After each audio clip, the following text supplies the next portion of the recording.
6ஆம் அத்தியாயம். காலன் கைப்பிடியிலிருந்து தப்பி வந்து தேவகன்னி போலுள்ள பெண்ணுடன் திருமணம் நடந்தது. இப்பொழுது நான் பள்ளி அறையில் அமர்ந்திருப்பது கனவா நிஜமா?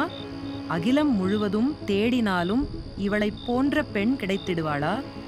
மாட மாளிகை, சேவகம் செய்ய பணியாட்கள். மிகுந்த ஆனந்தத்தில் திளைத்துக் கொண்டிருந்தான் கள்வன் கோடன்.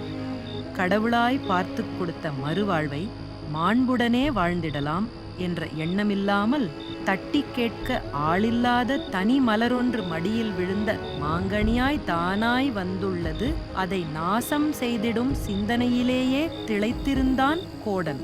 வணிகத்தையும் சொத்தையும் கட்டியாண்டு ஆசை தீர அனுபவித்து அலைகுழலியை அனுப்பிடலாம்.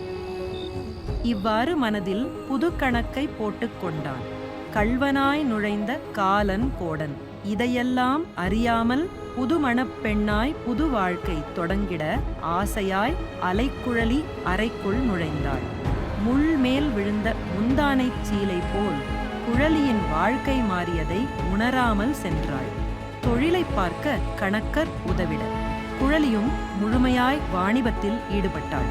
நாட்களுடன் சேர்ந்து தொழிலும் வளர்ந்தது. மனைவியின் சம்பாத்தியத்தில் கணவன் சாப்பிடுவதா? ஊரார் கேலி பேசாதா? உயிர் பிச்சையளித்து வாழ்க்கையும் கொடுத்தாய், அது போதும் எனக்கு.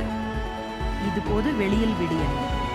தொழிலையும் கொடு, வருமானம் ஈட்டுகிறேன். மகாராணி போல் அமர்ந்து என் பணியை கவனி குழலி என்றான் கோடன்.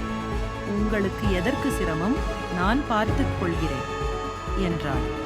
கள்வனின் மனம் மாறிடாதா? திருப்பம் திருத்தமாய் அவனுள் அமைந்திடாதா?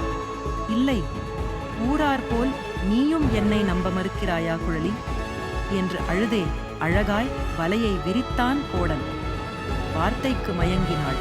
மகுடிக்கு ஆடிடும் சர்ப்பமாய் விஷமியின் வஞ்சகப் பேச்சில் புத்தியும் மங்கியவளாய் நன்னாள் பார்த்து தந்தையின் தொழிலையும் கொடுத்தாள். நன்றாய் நடந்த தொழிலுக்குள் ஆமை போல் புகுந்தான் கோடன். தூணாயிருந்த கணக்கரை துரத்தி அடித்தான். தன் கட்டுக்குள்ளேயே தொழிலை வளைத்துக் கொண்டான். கேடான நட்புகளை புதுப்பித்து கேடயமாக்கிக் கொண்டான். வாணிபத்தில் வந்த வருமானத்தை பேசிகளிடம் தொலைத்திட ஆரம்பித்தான். சூன்யமாய் இருந்த மேகம் நிலவழகி மூலம் மெல்ல மெல்ல விலகிட ஆரம்பித்தது. கோடனின் ஆட்டம் விளங்கிட ஆரம்பித்தது. அலைகுழலிக்கு